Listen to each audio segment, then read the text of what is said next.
Listen, you can't laugh. You got to make the introduction. And welcome to the wonderful introduction that is Ripping the Rack podcast. This is episode, I don't know, episode 57. I don't know. You always forget to fucking look, Tim. No, I wrote it down. I wrote it down, but I still pulled it up to look because I'm an idiot. Well, it's 57. Welcome to episode. Okay, you know what? Calvin. And we're a Triforce tri-host tonight instead of the quadriplegic quad host because Marky is actually working making money. Making money. That means I get to be the third leg tonight? You are the third leg. So if I'm Tim and Brian's on bottom, then that means the biggest D-bag in bowling is on top. Thank you. I am always on top. Mr. Calvin Luck, how are you, buddy? Oh, well, not as sore as you, but I'm good. I'm good. I'm surprised you can lift up that vitamin water to drink there, Timmy. I hurt in a few places. Yeah. Congratulations, Mr. Tim. Yes, we will start that off. Congratulations. That was Thank you. Really, you performed well. You had great form, and yes, it was good. Thank you. I mean, I want to humble myself and just. Was that our curling episode we had last week? That inspired you to perform so well. I had a pleasant match or pleasant matches, pleasantly well performed, and the team performed pleasant as well. There was a lot of pleasantness. That's good. A lot of pleasantries were had. A lot of pleasantries. That's good. So I'll start out absolutely 100% thanking Teddy and Josh and the rest of the staff at Academy Lanes. They did fantastic work. One small minor hiccup at the beginning of the tournament delayed the second string about an hour and 15 minutes. Computer issue. It happens. Listen, it happens. It's not as bad as what Bangor was in 2019, where we were there. 12-hour day took about 14 hours. Like I'm. Oh, did you go to Leda Lanes when they had the mixed worlds there the year before? Oh boy, that was a long. We started at 9 in the morning on Saturday. We left at midnight, and we started at 9 in the morning on Sunday, and left at. Oh, was it 8 that we started? It was supposed to be 8, and we all voted at 10:30 that night when we had 2 strings left to go to vote. Start at 9 the next day. Yeah. Instead. Yeah, we get out of there on Sunday at, I think it was like 8 o'clock at night. I left early because I had a 3-hour ride home in a torrential downpour thunderstorm, and I had to stop on the interstate in New Hampshire so I could see. So yeah, it was a weird weekend that weekend. But Teddy and Josh and the rest of the staff at Academy did look, I love the house. It's a cool house. You got plenty of room for warm-ups. You got plenty of room to walk around. It's going to be really cool when they get the full bar and kitchen up and ready and done. Where's that going? So that's going on the right hand. So when you walk in, where they had they had the food, year of the world. They had the little sandwich spot there. So they took out 6 lanes, I think. Okay. And they actually redid that entire room. So they built. They went full. Go ahead, Calvin. Oh. Vegas score? Yeah, baby. Hey, shut up. Go Vegas. I was just listening to it. Yeah. Go Knights. Yeah, big Vegas Knight fan right here. Been a long time fan. Suck it, Angela. Yeah, I've been a fan. Suck it, Angela. That's right. Hold on. Yeah. Go Knights. Go Golden Knights. Watch me Snapchat this to Angela like she does to me. Yeah, exactly. All right, we'll go back on our train of thought. You know what's great? No, you know what's great? She's going to get that snap, and then she's going to have to remember it when she listens to this. So well, I hope they score 4 more while we're doing this.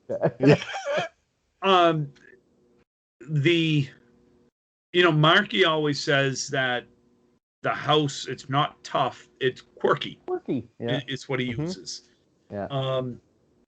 It was an extremely honest house this week. Okay. Just like typical Academy lanes, a lot of punches. You saw a lot of splits. Yeah. There was some very good bowling by a lot of people at some really good times. I think Tim Douglas had the high single for the week. Yeah, I seen that 169 for the weekend. Daly almost caught him. I think the last string of the day.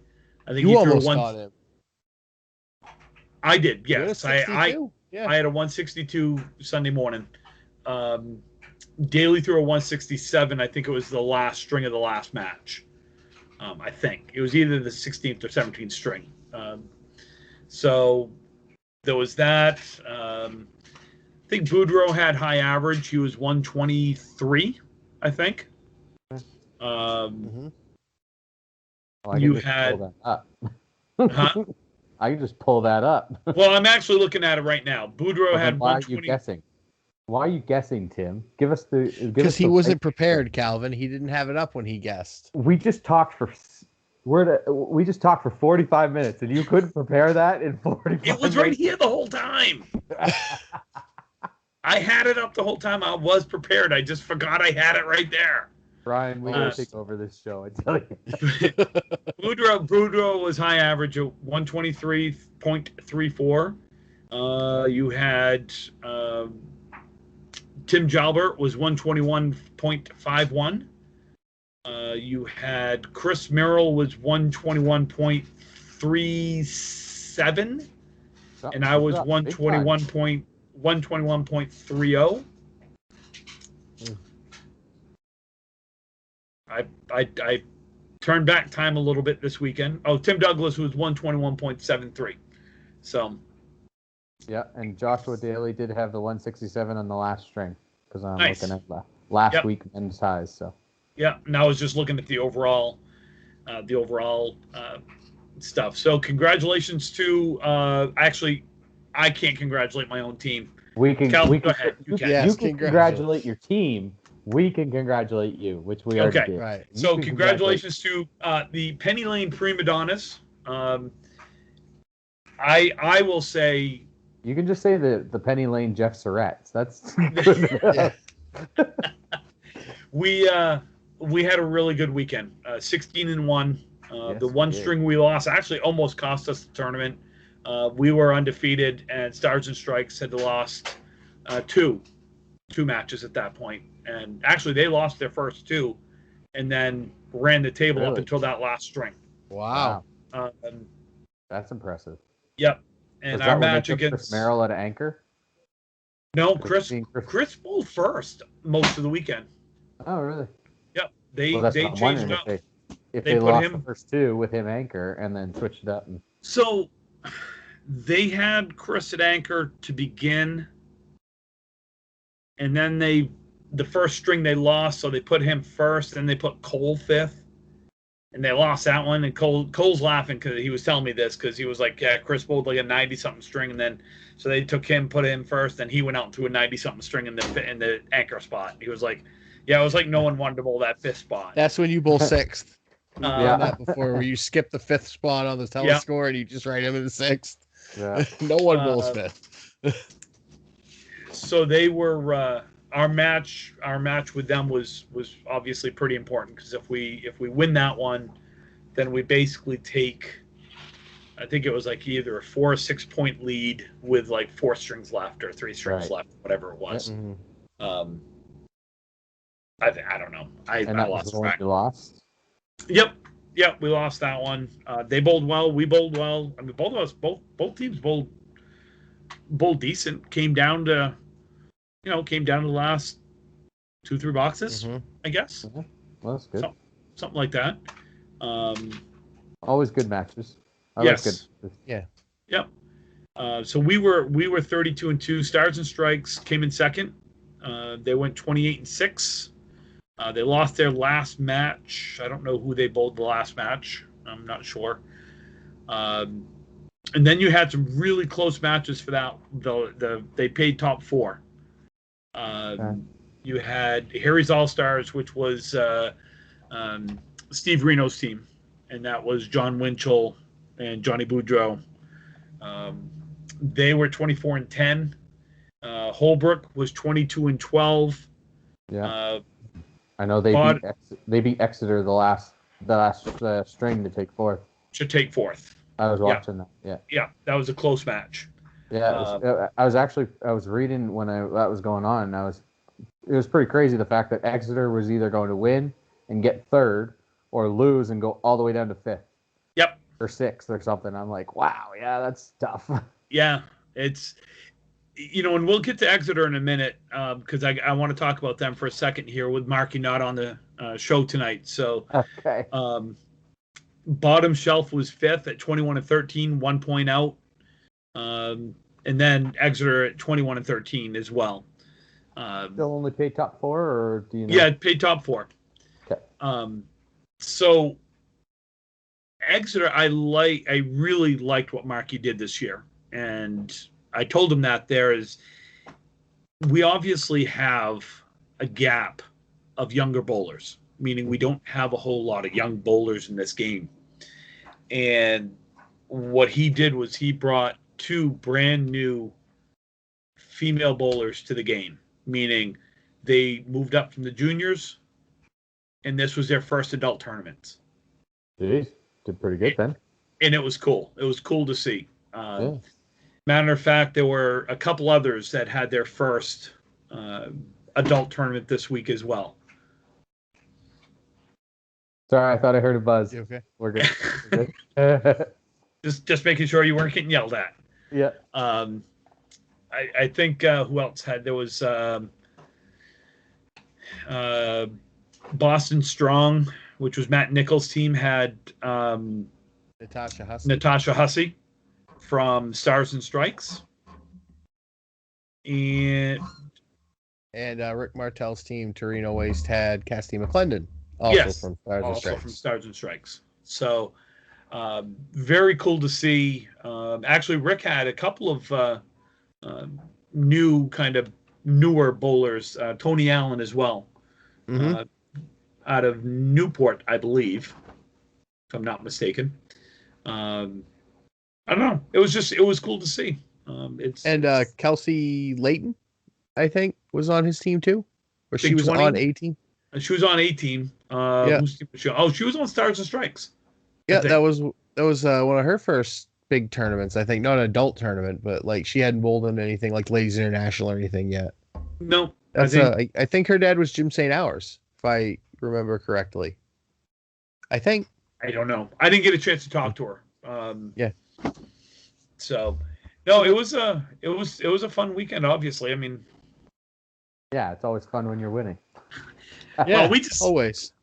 It is. Okay. It is. So, did you and Surratt buy the same tank top on purpose, or?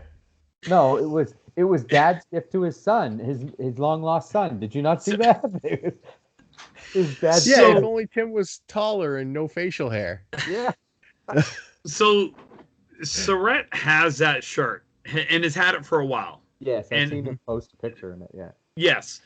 So Angie and I were in Kohl's a couple weeks ago, and they had that shirt, and I laughed, and I told Angie, "Hey, you know that shirt, that tank top that Jeff has with the American flag on it?" And she's like, "Yeah." I said, "They have it," and we laughed like, "Haha." And we get out to the car, and she looks, she goes, did you buy it? I'm like, "No." She goes, "You should buy it." I'm like, when am I going to wear it? Like, and because I do not have a tank top type body. I don't. You're wrong. Freely admit it. Hey, that picture proved it wrong, Tim. Yeah. No, I don't think so. You were roughly the same color as the shirt on the sleeves. The white? I was, yes. So I went back inside the Kohl's and I bought it. And I told Surratt, I said, "Hey, I got it." He goes, "You don't." And I snapped him a picture of it. He goes, "We're going to have to wear it at, during the weekend." You should have I'm made like- those team shirts.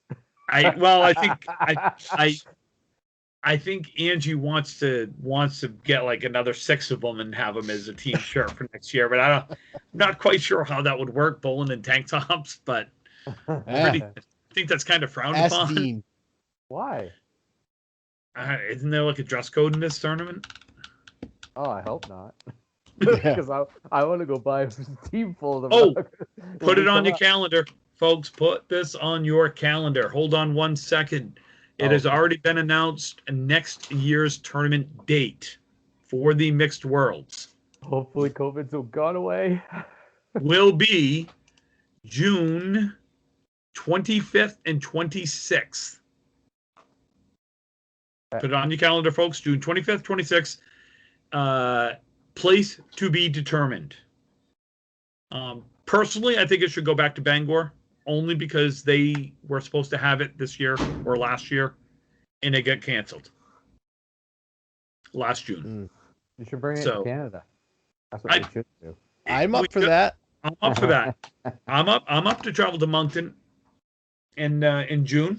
I don't know as if oh no, I have. I'm bowled in St. John, obviously in June. Wait, no, Tim, it would be the first time we've ever driven to Moncton and it wouldn't snow. Let's not go crazy. Yeah. It's June. It can't snow, right? It's- There was snow in Newfoundland last week. Yes. So it can snow. So we'll That's hold- very depressing. Yeah. And I would like to also publicly thank Deb DeRozier for running this tournament for several years. She has turned this over to Nate Lees. Nate will be running this tournament moving forward.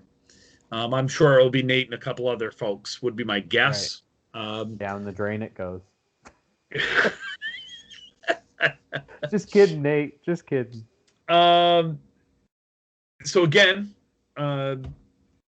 next year, June 25th, 26th, will be the Mixed Worlds. We will be back to the Mixed Worlds. It will not be the fake Mixed Worlds or the Candlepins for Cancer Or the national. Mixed Hope so. Worlds National.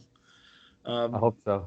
Whatever our jackets are going to say for winning this year, I don't know if I Yours don't. is going to say There'll be an asterisk beside it. DB. Delta Bravo Tim. No. I don't get it. If anyone listens to Jim Rome, they understand what Delta Bravo means. Okay. Yes, I do know what Delta Bravo means. So that was again a great tournament, fun tournament. My team, I went on record and I put it on Facebook that I have never had more fun bowling with a team than I did this, and I will stand by that statement. And that includes the multitudes of world's teams that I've been on, which kind of sounds funny when I say it that way, but makes me feel like maybe I got kicked off a bunch of teams. Maybe. It's I know- okay. I know of one team I got kicked off. Maybe it's a you problem. I got kicked off twice. I You know kicked what? you off.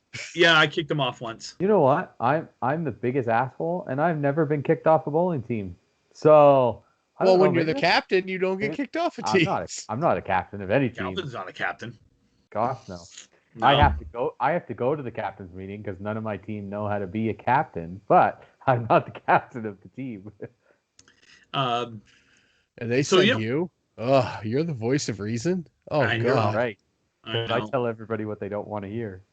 On the women's side, let's see, we had Shannon Scribner, and I only say that because of the issue Brian had. Well, Nate Lees did it this weekend too. When he announced the high single, he said Shannon Scribner, Shrebna.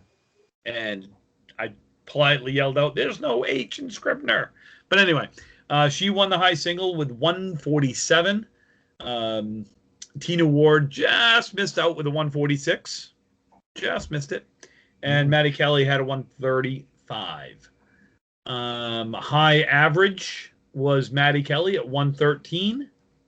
Shannon came in just underneath her at 112. And Glennis McKinley at 108. Good bowling, ladies. Very good bowling.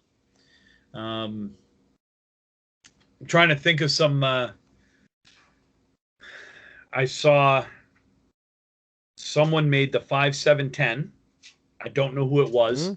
I caught it out of the corner of my For eye. a spare 10? I don't know because it was like two or three okay. lanes over, and I Okay. just happened to be. Was there very big cheers? Yeah. So it was probably for a Okay, spare, probably is my spare. guess. Because usually for a 10, you just get the hey. Hey, great Yay. shot. Yeah. But Yep. but for a spare, you get the holy. Yep.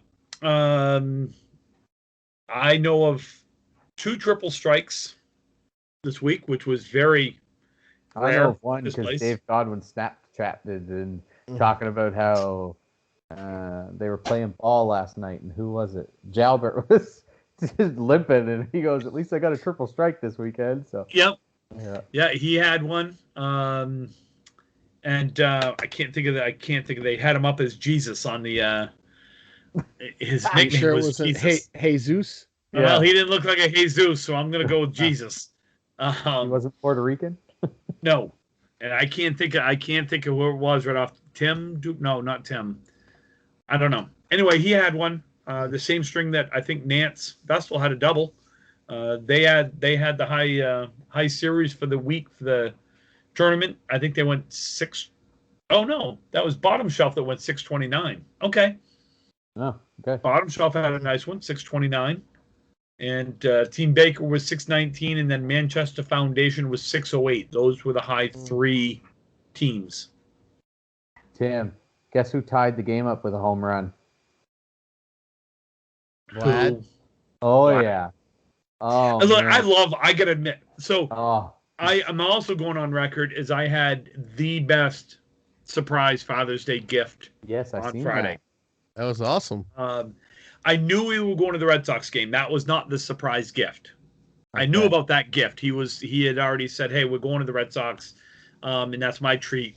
But he had played it up that he could only get right field bleachers. And if you've ever been to Fenway Park, Yeah, those They're are the not worst. great seats. right field bleachers are really. Yeah, they're the worst. It's cool that you're at Fenway, but they're not the best seats. Like you're looking directly into the sun, and like you got poles everywhere. It's just not good. And I was like, hey, no, Jordan, that's fine. That's cool. I'm really psyched to be spending the time with you and going to the game with you and having some, having a moment thing. So, so we were going into the game, and he was like, hey, let's go in this gate, because the way we're coming in, if you go in gate E, it's out in left field. Right. I'm like, yeah, well, that's fine. I love walking around Fenway. That'd be cool. Walk around the whole thing, take some pictures, blah, blah, blah. And we start, if you've ever been to Fenway, you kind of got to walk up the ramp, and then you come out, and then you come down. Okay. And he has his phone, and I'm like, oh, cool. Yeah, he's going to get pictures walking up, because it's always cool to walk up and be like, oh, shit, it's Fenway. Yeah. And he's like, he turns it to me and goes, what if I told you we weren't sitting in the bleachers? And I'm like, what are you talking about? And he goes, what if I said we weren't sitting in the bleachers? And I'm like, where the fuck are we sitting, Jordan? What'd you do? Yeah. Because I had made the joke about the monster. Let's sit on the monster. Sit in the monster seats. And ended up being like the loge box seats down front. He found some tickets, and it was cool. It was we saw a great game. They had a walk. They wanted on a walk off. So anytime you can see a walk off, and I told him, I said the coolest thing would be if Vlad hits a home run and the Red Sox win. And Vlad hit a shot that's still going. Yeah. It was. I mean, the dude swings from his ass on it. I love watching him. He is play. his dad. He is his dad. Only he's a better hitter than his father was. I think. And that's scary. I think so too. I think. I am not a Blue Jays hater. Yeah. I'm not. They're fun to watch. They're fun to watch. They really are. And but I am a Red Sox fan. Obviously, I'm a diehard, so I got to see them, come back, and it was cool to go to a game. It was cool to go to pretty much a packed house. It's nice to see things getting back to normal-ish. Normal-ish. Yeah. So, how about we do this? Should we talk a little bit? Should we talk more about this weekend, or do we want to wait until if Marky can join us to talk about it? I was gonna say you're the only one who was there, so Yeah. if you want to talk about the I know, weekend, but if I it's up to you. look, let's If you got face it. We stuff you know want that to if I about, talk, we know that if I talk about it, we know people go, "Oh, Tim's talking about himself again." Blah blah blah. Yeah. I'm okay, Tim. I like listening to you talk about No, you. you don't. I couldn't You've gone say- on record and I said couldn't you say it don't. with a straight face either. Don't lie. So why don't we will talk more about the mixed worlds when Marky's able to join us. If he can get on tonight and join us during this, that's cool. If not, we'll talk about it next week when he's there, so we can get his, take on things and everything else. Perfect.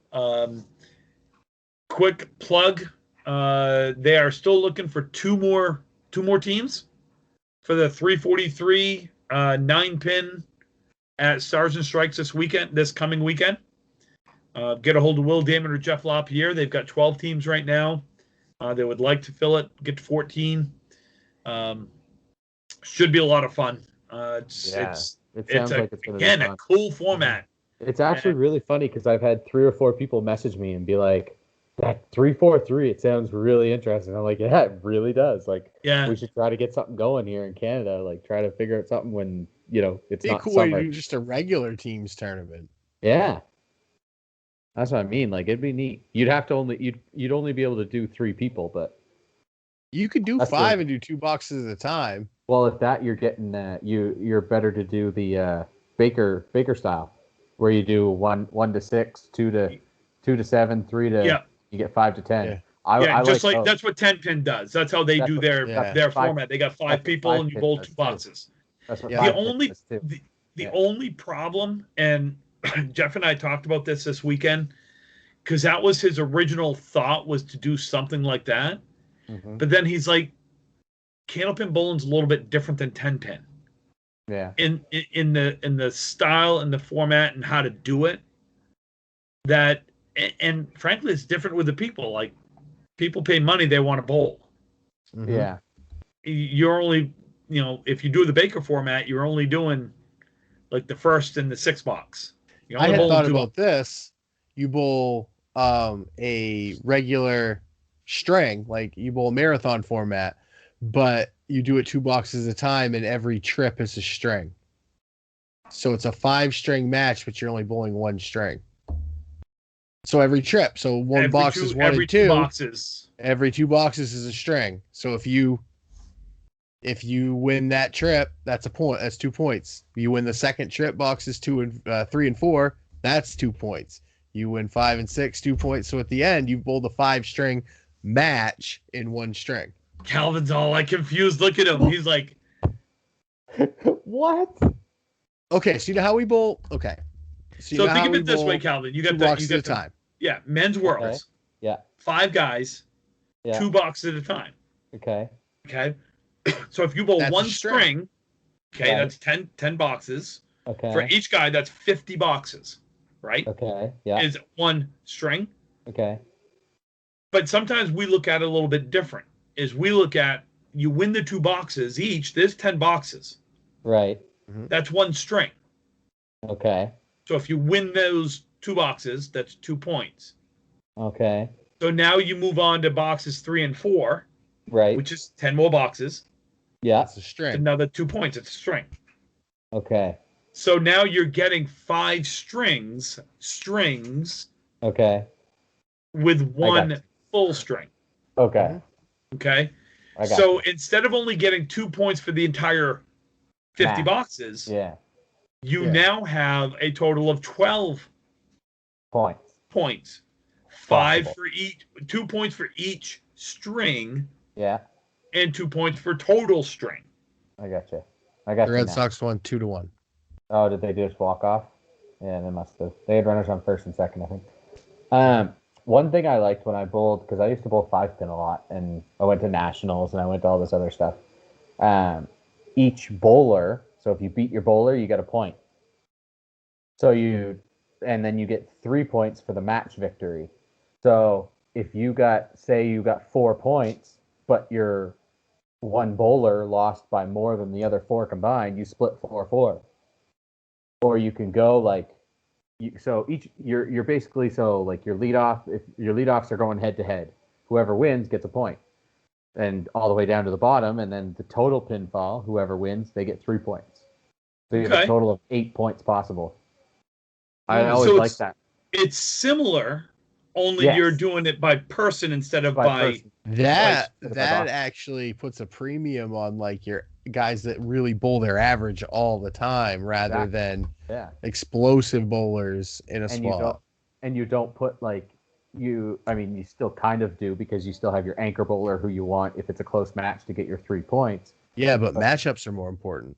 Right, exactly. So you don't usually have, like, you usually put, look around. You usually put your shitty bowlers in second spot because they're after the leadoff, and then they're before the 3, 4, 5 guys. So your shitty bowler is usually second.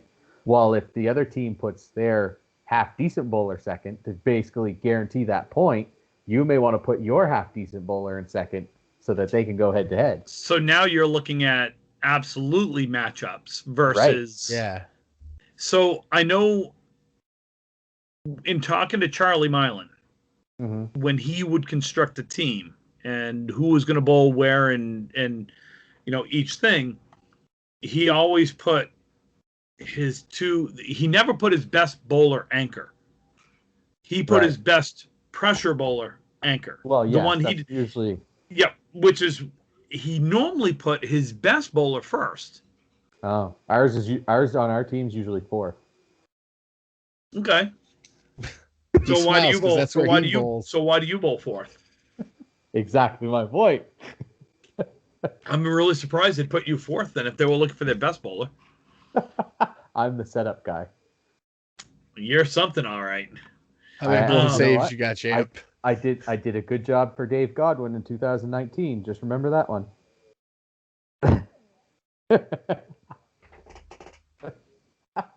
I would For say those of this you that are listening, that's Yeah. the finger.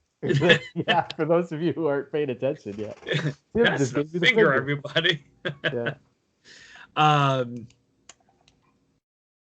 completely lost my train of thought, you jackass. I know. That's what happens. Yeah. We're talking about I actually like both formats. I think it would be fun to try that I honestly think both ways. we need to have more different formats. I know a lot of people don't like it, and we've done it once, and it was good. It wasn't great, obviously, because a lot of people are, I guess, stuck up. But we did a draft tournament where you took your top 12 bowlers. Yep. And they drafted a team. Yep. We did a I whole love league that. like that. Did Yep. you? Well, Yeah, once a month league in Maine is a draft league. They take the top however many teams they have. But when you do leagues, it's different. I'm talking like a tournament, just a one-day tournament. You draft. Like a league, for the most part, we always drafted. We always picked. We had a your random top draw pro 12. series. Did they? Oh, that's neat. Yeah, random draw doubles. Yeah, that was kind of neat. They had a Pro Series event up in Augusta, and it was you qualified. They took the top 64, and then it was random. It was random draw. They just took, and they had 135 people show up. Yeah, it was fun. It was cool. Yeah. Sure. So I have a couple of lock letters we could Lock letters. we could do a couple of these. Sure. So the first one comes from several listeners, actually. Okay. And I've held on to this one for a variation. So it this says is the one that I have to answer. It says, now that Calvin has joined the show, who's the biggest douchebag in bowling? So I've refused to answer this for many, many reasons. It's me. No. I've refused to answer it. So I'm want one from each country, or Yes, would you like? he has multiple. You know what? Calvin, you answer it how you feel you should answer this question. Well, I mean, Oh I'm not, God. I'm not gaining. I'm not gaining any more friends. So losing a couple probably isn't that harsh either. I mean, I Um, already know my answer. Yeah. Yeah, my answer is on this panel right now. Yeah. Absolutely. Oh, Absolutely, I, I, I, 100%. I am Folks, probably for the those biggest. for those that are listening, the Yeah. biggest D-bag in bowling is by far Brian Athern. Not a is. chance. Not a chance. Calvin Locke. But the difference is I actually like Calvin. I know. See, this is what I've told, and Jill and I are we're now good friends. We're now really good friends. We used to be not as much, but since I've moved to What, your Moncton, wife?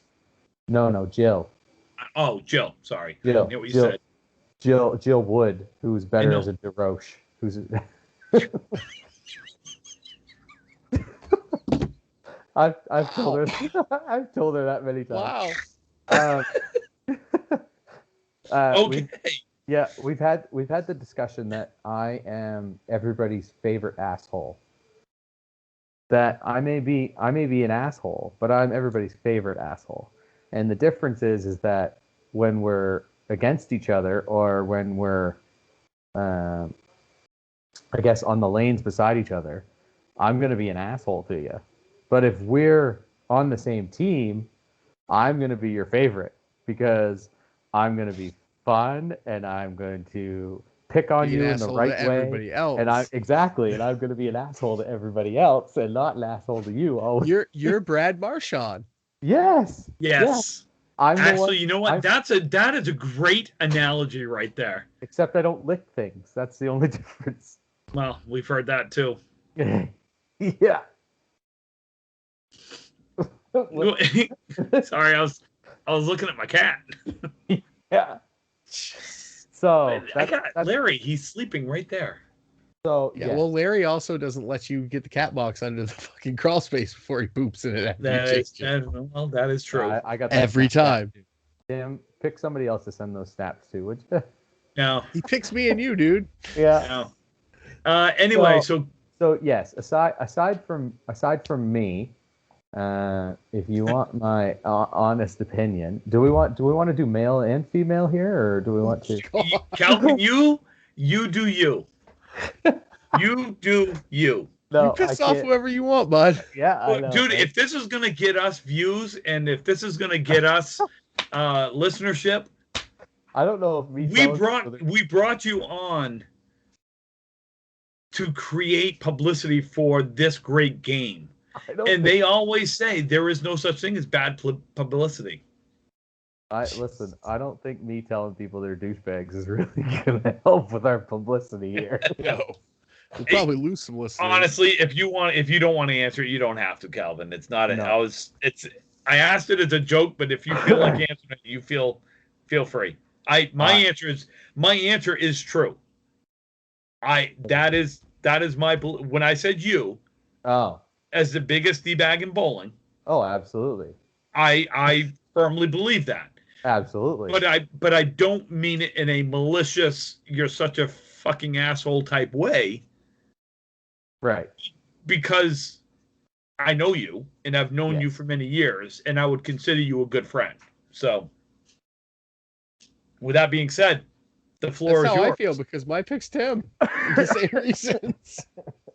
How the hell is it me when we got Calvin on the show? Because, like, I will throw a strike and you'll say that's a good shot for you. And then I'll, like, if I miss a 9 break, you're like, hey, good ball up there, champ. So, yeah, you're a douchebag. But that's everybody. That's everybody. Like, no, it's special with Tim. It's because he's another one of those where he makes a shot that he knows he missed by 2.5 feet, and I know he missed it. He turns around and goes, I played it there. And I'm like, you fucking dick.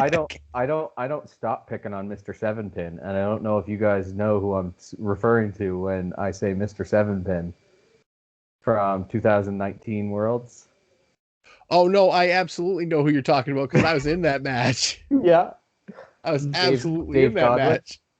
Dave Godwin last match. He needs 2 pins to get the bye. That was against us. And he plucks the 7 pin cold. Yeah. Yeah, I make fun of him all the time. It's just a thing. You just do it. So no, I'm okay. I don't think I'll answer. I am the biggest douchebag in bowling, and that's okay. I'm really okay with it. I've come to learn in life that I don't care what anybody else thinks. So if you want to think that I'm a douchebag, I'm good with it. I'm okay.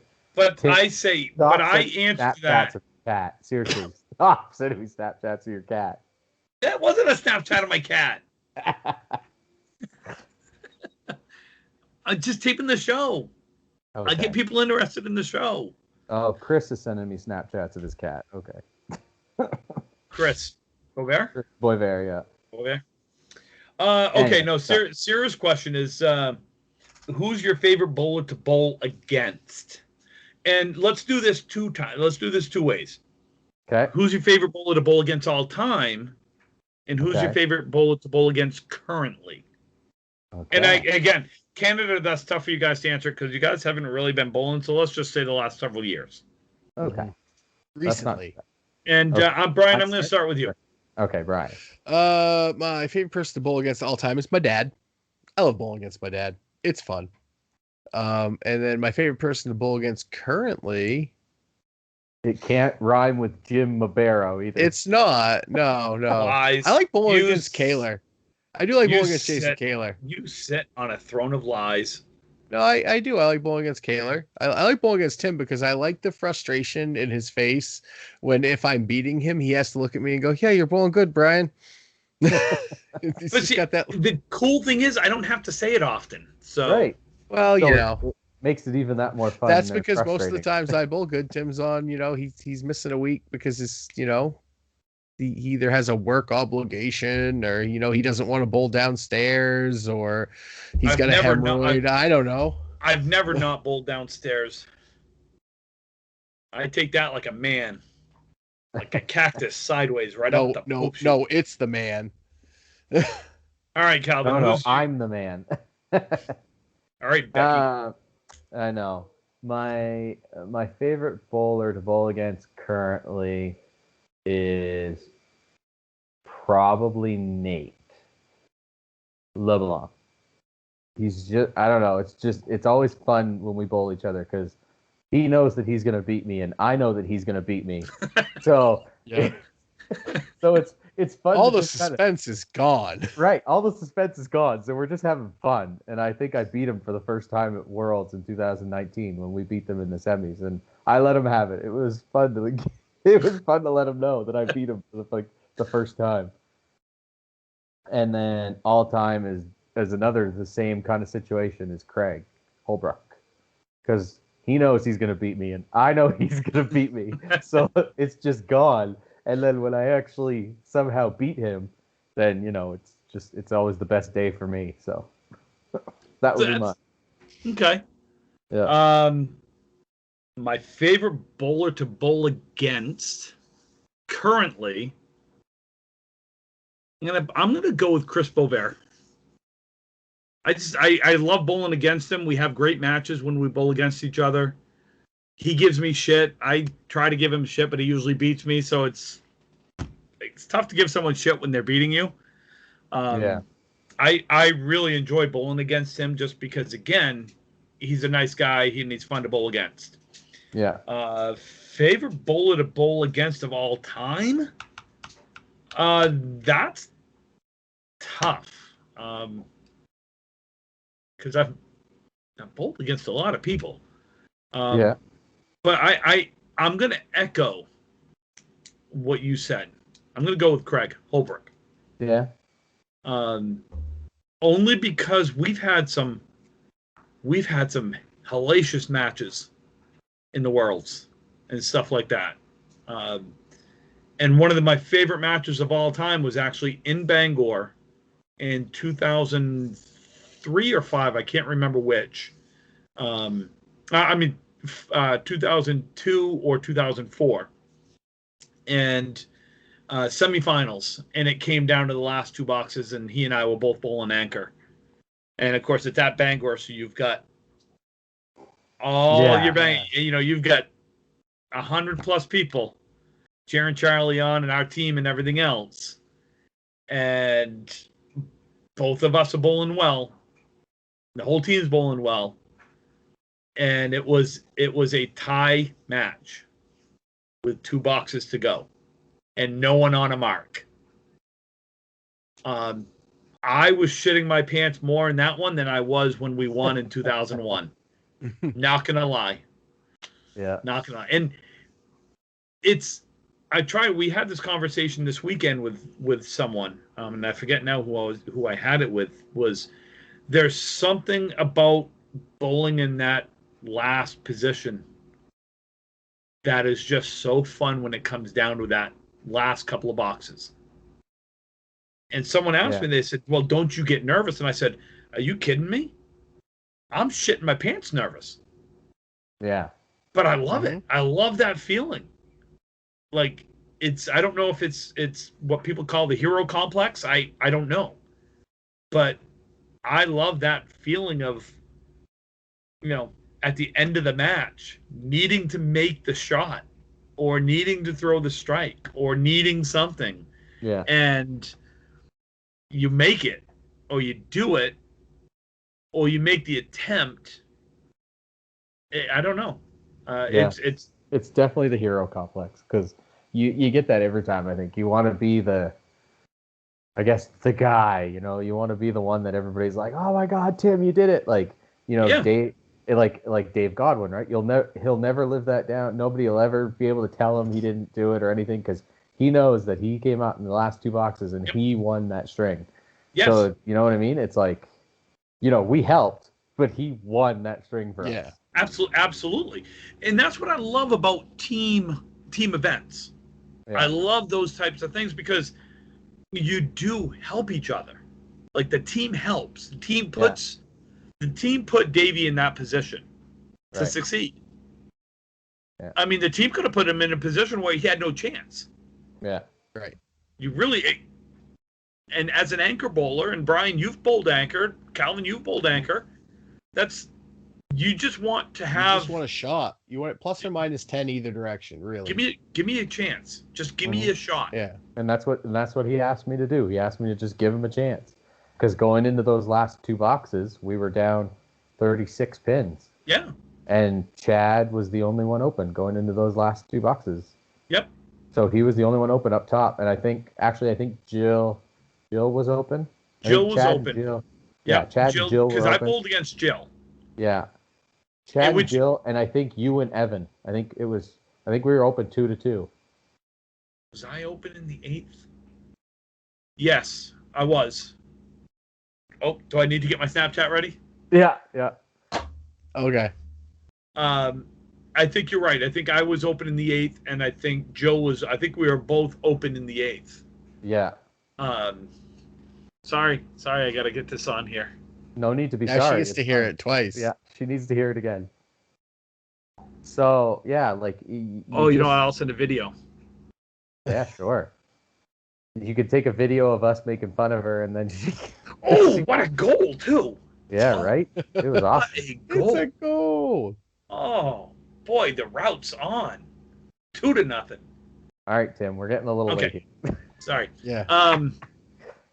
So yeah, I know we kind of morphed away from the.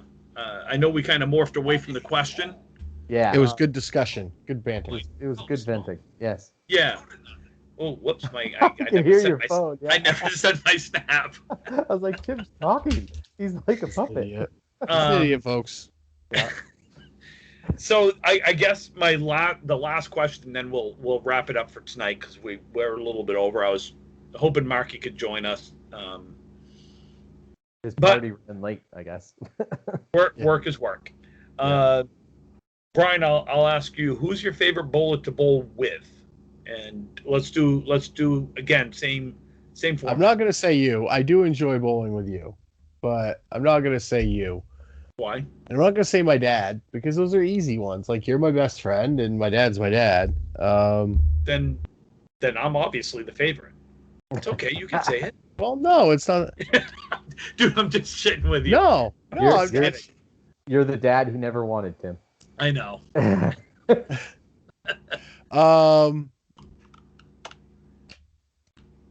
I have a shitload of fun bowling with some guys at home. They don't bowl, they're just starting to bowl some tournaments, but there's my buddy Natty and his friend Tyler, and they're a bunch of wrestling fans too, and they like bowling, and I just like bowling with those guys. Like it's fun. We all sit down, we talk our favorite thing, which is wrestling, and we just bowl. So that's fun to bowl and something like that. Not necessarily a tournament, but just like that's who I like bowling with right now, are people who just like the game but aren't taking it so seriously that, leagues aren't fun. Yeah. If that makes any sense at all. No, absolutely. Because that kind of leads into my answer, which would be the guy I've been bowling with for now since 2011.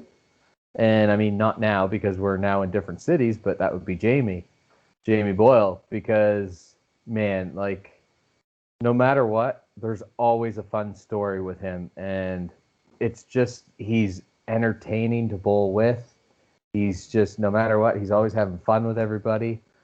Like, little short, quick story, after a tournament, he was really loaded.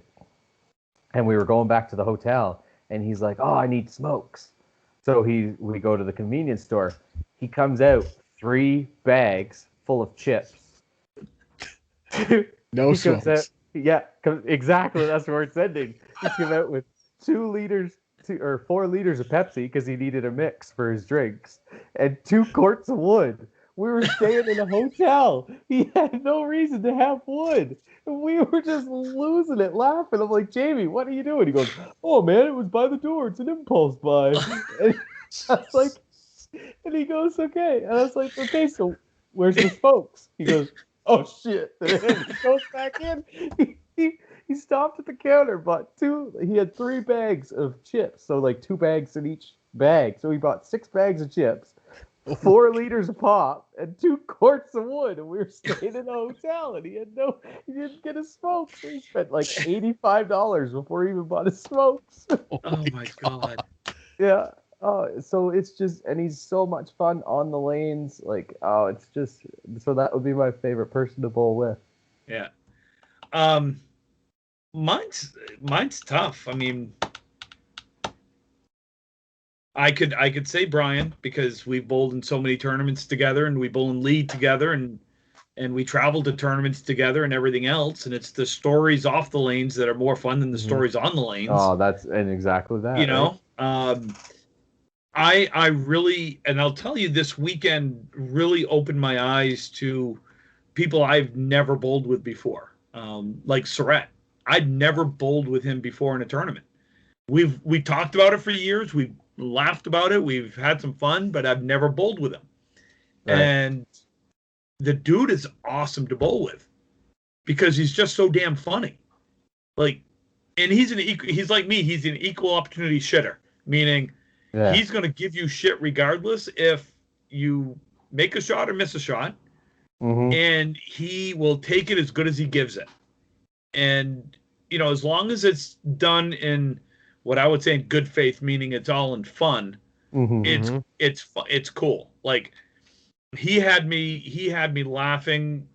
Like, I'm trying to get up to go bowl, and I'm like, okay, I got to actually take a second to just compose myself because I'm laughing.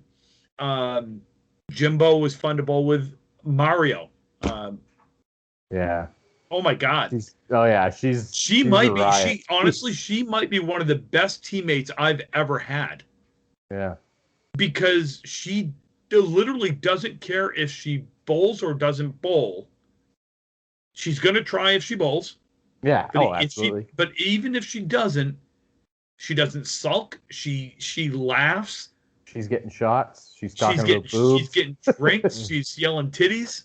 Yeah. The new one, this one was titties in a tit because it was always a 7-pin drop somewhere.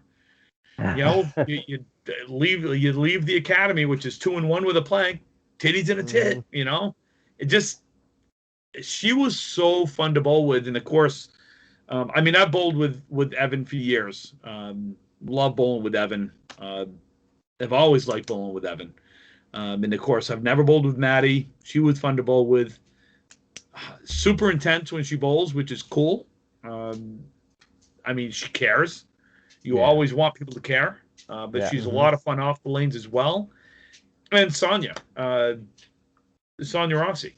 She's just sweetest. Like, Oh yeah, yeah. I she is. literally Yeah. don't know if she has a bad bone in her body. No. Like literally don't know. So it's really tough. Like I bowled with Russ Neely for years, and it was always special bowling with him and Charlie because I was young. I was full of piss and vinegar, and I was, in my mind, I'm the friggin' best, and blah blah blah. And they always would reel me back in, and they always tried to teach me the more of the mental side of the game. He hears buzzing again, doesn't he? Yeah, I thought I heard something. So I'm gonna go with the easy one and go Brian, just because he knows me and he allows me to be me. And that's all I ask, is just allow me to be me, and I'm an asshole. And I've never left him on the side of the road anywhere. No, he hasn't. On the way to a tournament. So. I probably would have a long time ago.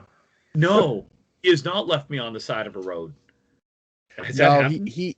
No. So the only time I think it was close is when we drove to Halifax that year, and my dad is a talker. And those that know Ray know that Ray's a talker. Yeah. And Tim did not sleep the entire way to Halifax because Dad carried on a conversation with one of us the whole time. That might have been the only time that Tim was like, just leave me here. Someone's coming. Yeah.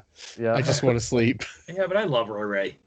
I know. But I also knew I had to drive from, the minute we got. I had to drive that whole way because you had swine flu. Dude. Oh, that's right. That was on the ride home. Yeah, I drove from Halifax straight home because Tim was going to poop his pants in the back the whole way. Doubled up on the Imodium. We were good. All right, I think that's a good time to end it. That's a good time to edit on anytime you can edit on a poop joke. That's all. And you can hear more poop jokes and listen to Ripping the Rack on Spotify, Anchor, Breaker, iHeartRadio, iTunes. Jumped up. No. We're switching it up this week. Complacency's bad. We don't jump like that. Well, too bad. So, I need a good segue. Lock letters, folks. We need more lock letters. We need more good lock letters. Not like Dear Lockhouse Forum. Oh, Lockhouse Forum. Yes, we need some Lockhouse Forum letters. Dear Lockhouse Forums, I never thought this would happen to me. Yeah. Good Lord. There I was at the Howard Johnson's in Moncton and thought I was going to get okay. We'll tell you that one, Calvin. Yeah, we'll tell you that later. Anyway, you can reach us, rippingtherackpodcast@gmail.com. You can find us on Facebook, Twitter, and Instagram at Ripping the Rack Podcast. You can find Brian on his OnlyFans account. Wow, he's gone with it. He's done with it. Yeah, he's going with it now. Yeah, and Brian, where else can they find us? I already told him. Nope, where else can they find us? I already told him. I already told him about Spotify and Anchor and Breaker and iHeartRadio and YouTube and iTunes and wherever else they listen to podcasts, Tim. Listen. Okay. You can hear us every Tuesday morning and Friday mornings. Friday being whatever the hell we want it to be, and Tuesday mornings to be Candlepin Bowling. You can listen to Brian and Marky on Sunday nights on and early Friday morning. And early Friday mornings on twitch.tv / Johnny Death Drop. Yes. On the Dudes and Belts Chatcast. Give them a didn't watch last night, you're gonna want to watch because Mr. Markey has talked himself, I believe, into a wrestling match. So please tune in for that when we go to Colorado. That should be fun. That's enough plugging that show. Calvin, do you want to plug anything? No, I'm good. No? He's Canadian. He's Canadian. I want to plug my ears in the morning, but that's about it. All right, folks, we appreciate it. Have a wonderful week, and Brian's swearing about something. Mm-hmm. Okay. Have a wonderful. See ya.